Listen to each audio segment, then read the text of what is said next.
Hey everybody, welcome back. This is a project I've been working on for about 3 weeks or so now, and I thought it might be fun to walk through the process of how I problem solve and kind of have a better idea, and I think it's a better idea anyway. So what I was working on was the oil pressure gauge. What I wanted to do was replace the factory line with something heavier duty, leak-free, longer lasting. Guys online have talked about it, and I did a bunch of reading, and the problem is on a 68 Camaro, I believe the factory oil pressure line was plastic. My car has copper in it, which just means the guy I got it from put copper in it instead of using plastic. The thing with plastic is it's super easy to put in, super cheap, usually pretty reliable, but it can melt if you touch the exhaust manifold or pipe with it long enough. It can crack if you bend it. You can crack it from bending it. You can kink it if you bend it too sharply. It has a lot of places it can fail. So some people like to use copper instead. Copper is much more durable, but copper can also kink if you bend it too sharp. It won't burn, of course. It won't melt, of course, unless you really crank the heat up on it. But whereas a plastic line can kink and then you unkink it and usually all is well, once copper is kinked, I think that's it, game over. So they both have their failings, and what the big problem is with these cars is that it's in the console, under the console, and in or under the rug. So if they leak and you don't catch it in time, you get a rug and a floor and a jute backing of the rug full of oil, which stinks. It's super hard to get out. So a lot of guys don't like these type lines. So they try to replace it with something longer lasting, stronger, etc., etc. So there was a few threads I read where guys would say, well, I used an AN line. I got a metric fitting that fit. One guy had said that this piece right here, this is where the line thread's on. I think it was 8 by 1.5 thread. And that is not the case in mine. Mine is 5/16 24, standard American thread. So I don't know what's up with that guy's car, but my original thought was, the way it works is you got your plastic line. Yeah, I guess let's see if I can see this. You get a plastic line, right? And you get a copper or brass ferrule. And the line and the ferrule push into the gauge, like this. See that? You should see that. This thing here is an insert. A lot of people don't use them, but you're supposed to put an insert in the plastic hose. So when you tighten the nut up, it doesn't crush the plastic, or at least it helps it not to crush so easily. So the way it works is it goes in like this, then the fitting goes on. Where's the fitting? Right here. This female fitting goes on, and it just squishes the line down and the ferrule down. And that's what makes your leak-free seal, which you pray it's leak-free.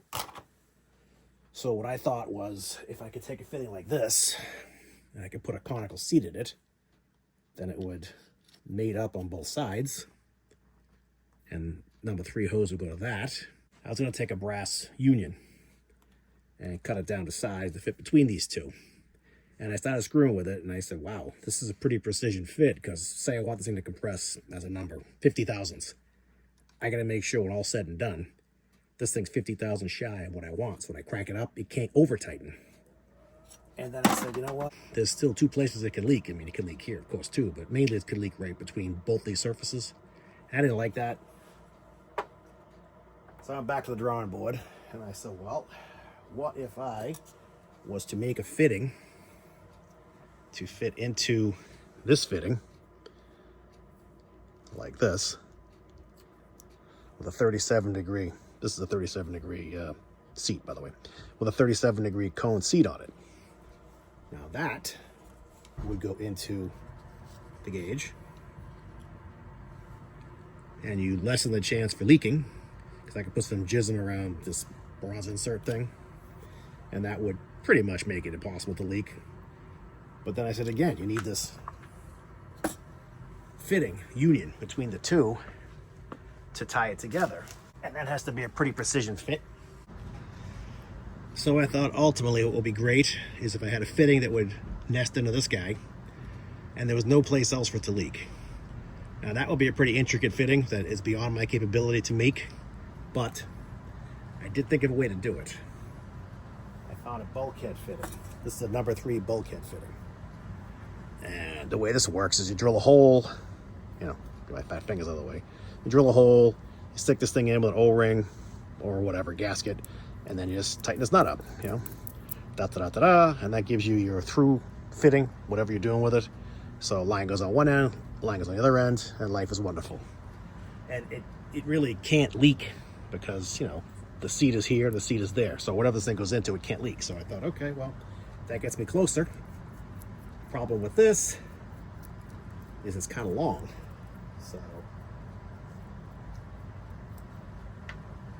So when you seat this guy into here, you get all that extra to deal with. I mean, don't forget, this goes on my console. You know, the gauge sits like this. So this is all aiming toward the floor and the rug. You know, the less bulk you have hanging off, the less weight, the less chance of leaking, you know, whatever. Plus, again, you need a long-ass fitting to go, you know, between this and this to tie them together. So I thought, boy, wouldn't it be nice if this thing was shorter, like really short? So what I did was I took another one of those guys and I put it in my lathe. And first of all, that's number 3, which is, I'm going to say it's like 3/8 24 thread, but I'll check that in a minute.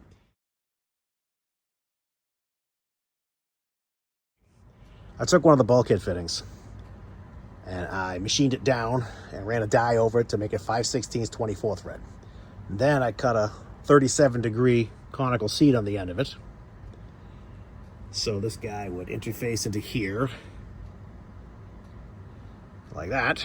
And of course I used Dykem machinist blue to make sure that it was making a good contact, and it does, you know, when I had a fitting on it. And then this fitting I had machined to the proper length. So you have, you know, about a 1/4 inch recess. And then I threaded this guy in, and I put some Permatex brown sealant on it. And presto, this guy runs up, bottoms out, boom. And I actually ran it in the car just to test it, and it worked great. No leaks or anything. I had video of that, I'll enclose here. This video is a little bit out of sequence, I apologize. I had originally filmed all my work on the bench process, and then when I reviewed it, because the camera is right in front of me, and because it's winter time and I, you know, get head colds here and there and sore throats, once in a while you can hear my nose whistling on the video, which kind of grossed me out. I figured anybody watching this is gonna go, dude, you know, cover your mouth, will you? So cover your nose. So I recorded it again. So this is out of sequence, I apologize. But basically, this is how it worked. It's pretty short. I could probably go a little shorter, but you know, this works. So there is video of it in the car running. It didn't leak. And when I took it apart, yes, there was oil in the gauge. And yes, there was oil on the end of the fitting. And you can see the, I don't know if you can see it, but the gauge is wet inside. And this fitting, if you can see it, but it's wet. So it was definitely getting oil through it. I mean, yeah, it's all in my hand. You can see it. I just blew it out of the fitting. It definitely was getting oil. So it works. So the rest of it's pretty straightforward. I got some O-rings from my master car of different thicknesses and different ODs. This one fit the best. It's like a hard Viton O-ring, so it shouldn't leak. I mean, honestly, if this thing is run up in here, it really can only leak at the seat of the gauge. So it'd have to leak at this seat and then run all the way up the threads up to where this nut meets the union and leak out there. So that O-ring gasket, that's all it's for, is to stop that. And I also, you know, again, coated the threads and I coated the seat with that Permatex gasket sealant. So that should mitigate any leaks. I mean, I'd have this thing on, then I run it. I'm going to clean it all up again before I put it back together again, of course. But, and thread seal I'm talking about, it's just this stuff. This is Permatex Woman gasket. This stuff is good because it's thick and heavy and it dries hard. Not like rock hard, but pretty hard. So this is very dense stuff. So it should not leak through that. So that's how I did it. Like I said, I have video of it running in the car. It didn't leak. I'm pretty happy with it. I'm pretty secure that it's fine. This gauge worked. I just replaced it because when I was taking the gauges apart, I hit the needle and knocked it over this piece right here, this stop. It was like down here. And then I put it back and I was like, geez, does that make the gauge inaccurate now? The gauge is like 65 bucks, so I said I'll just buy a new gauge. So the one on my console is a new gauge. I did test run that gauge. It does work. This one should be fine too, but I lost a needle somewhere along the line. I had it. I don't know where it is. I was going to put it back on when I ran the car, but I couldn't find it. It must have fell out of the box I had it in, so oops. But it does the trick. It's, it's a gauge. It doesn't leak. So that's what I did. And I don't really have a lot of part numbers for you. I mean, this thing I bought off of Amazon. It's a Potaville or Potaville, however the hell they pronounce it. It's a X003 ECTS JV LMNOP QRS TUV WXYZ. It's just a number 3 bulkhead connector, really. That's all it is. So we need that. This, this fitting, this is just a brass 5/16 24 union for a master car. Any place that sells brass unions, I mean, you can steal if you want it. For me, it was just easy to machine brass, and I like the idea of the embeddability of brass. You need that. And the O-ring seal, that, I believe is this one. I bought a bunch of them. Or maybe it's this one. Maybe it's this one, because it's white. It must be this one. This one is a master car. The one failing with them is that they put their own part number and everything.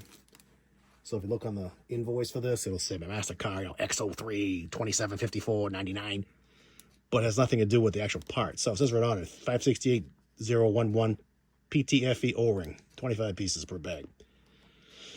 So that should get you where you gotta, if you're even gonna do this. I mean, people probably watch this and go, dude, why the hell would you bother? Just use the copper line, the plastic line. Yeah, whatever, do whatever you want, it's your car. But clearly a lot of guys online wanted to do this, and a lot of them couldn't figure out how.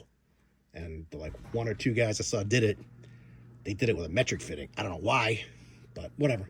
So there you go. That's what I did and how I did it. And I'm sure I'll be running it again real soon. But for now, this is what I'm doing. So hope this helps, and enjoy the rest of the video with the installation of the braided line and the running of the car. These are the fittings for the oil pressure gauge in my Camaro. There's 2 different ones for a big block. This one is for 350 horse and 325 horse. This one is for 375 horse, or if you had a 427, 425 horse, like a Yanko or a Copo, you would use this fitting. The difference is this one's 3/8 pipe thread, this one's 1/2 pipe thread. There's a slight difference in the configuration of the top, but I'm not sure if that's different vendors or if this one takes a mass out of it. Probably takes a mass out of it. What I'm gonna do is try to run a number 3 braided steel hose to my oil pressure gauge. I made an adapter for my gauge, which hopefully will be in the beginning of this video. I'm kind of videoing it out of joint right now. So I'm gonna screw this into the block, and it's gonna end up around that configuration, like 10, 11 o'clock. Then I'll screw this into this, and that'll give me a nice transition to my oil pressure hose. So let me throw this thing together and get it to the car anyway, so you can see what I'm talking about. And before I forget, this is what came out of it, this piggyback deal here, to drop it down to the copper oil pressure line size, 1/8" oil pressure line. So in a big block, the oil pressure fitting goes in this hole in the side of the block above the oil filter housing, whereas a small block will be up top by the distributor. So I'm going to screw this fitting into the hole, and that will be the first step of setting this thing up. All right, the big fitting is in. Now the little one is going to go about like that. So let me put some pipe sealant on it and thread that guy in and hook up the hose. All right, the AN 45-degree adapter is in. Let's hook up the hose and get this part done. And if you look up top really close, I don't know if I can zoom in, you can see my driver's valve cover gasket is leaking. Surprise! It's always something with this car, I tell you. Ah, well. Oh, in case anybody wants to know, the fitting into the block is an 11/16 socket. The AN adapter 45-degree fitting is a 7/16 wrench. And the number 3 AN hose takes a 1/2-inch wrench. There you go. I'm not gonna run it too long, but the car is running and my mocked up oil pressure gauge does not leak. It's in my hand, there's nothing wet here. Not the slightest bit of leak. I mean, the needle's off the gauge for whatever reason, but I mean, I'm revving it up, I know it's oil pressure. And it's, so far so good. Yay. Run for a minute or two more just to make sure. I don't want to asphyxiate in here, but the oil pressure gauge line appears to work. I'll put it up in the air, make sure there's no leaks down below, but I'm willing to bet it's not leaking. Yay! And in case anybody cares, I found that missing needle from the gauge, so I could stick it back on there, but what's the point? So anyway, I hope this helps somebody out with their quest to convert their oil pressure gauge to a number 3 flexible line. Thanks again for watching my videos, as always, and I really do appreciate it. Hope your project is going better than mine. See ya.